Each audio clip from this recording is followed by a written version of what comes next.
Hey guys, and welcome to Fractions of the Other. It's a weird name for it. It's quite a hard idea to put a name to. Um, it really comes down to using some simple times tables to find these out.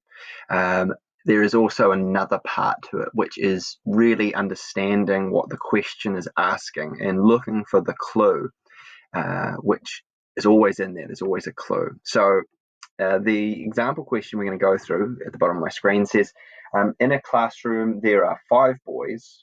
The other 3/4 of the class are girls. How many girls are there? And a lot of people just go, don't know, I don't know. You've got 5 and you've got 3/4. And they sort of throw it out the window at that point. But if you look at the question really carefully, you've got 2 groups, boys and girls. You know something about the boys, you know there are 5 boys, and you know the fraction of the girls, 3/4. So by sort of process of elimination, or you can work out, so what fraction were the boys? Well, the boys made up, I hear you say 1/4, and you'd be right. That's 1/4 because we've already got 3/4.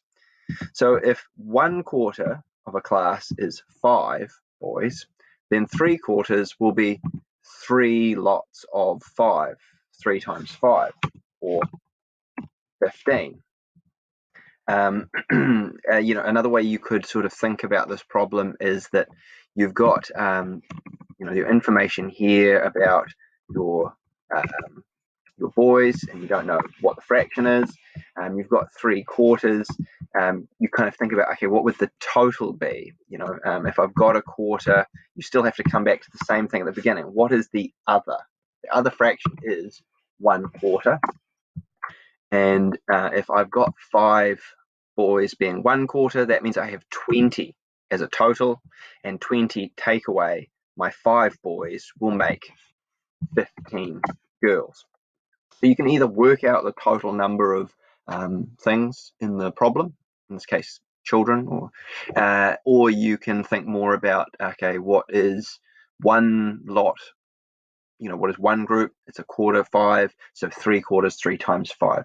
2 ways you can sort of solve that problem, and they're both good ways.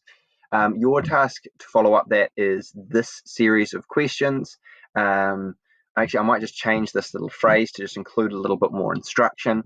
But the idea is the same sort of problem. If you've got this many boys and the other amount of girls, how many are there? Now, I would really recommend you have something to write on, some paper, so that you can go, right, if I've got 2/3 girls, well, what's the fraction of the boys?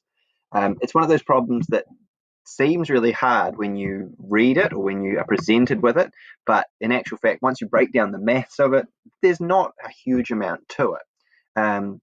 So good luck with that, and give me an email if you're stuck.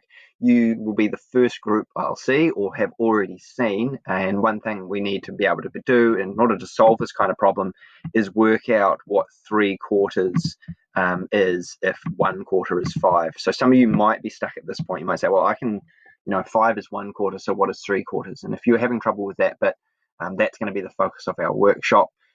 Or it was already the focus of our workshop and you should have been there if you didn't show up. Oh my goodness. Anyway, I'll catch you guys later. Thanks very much.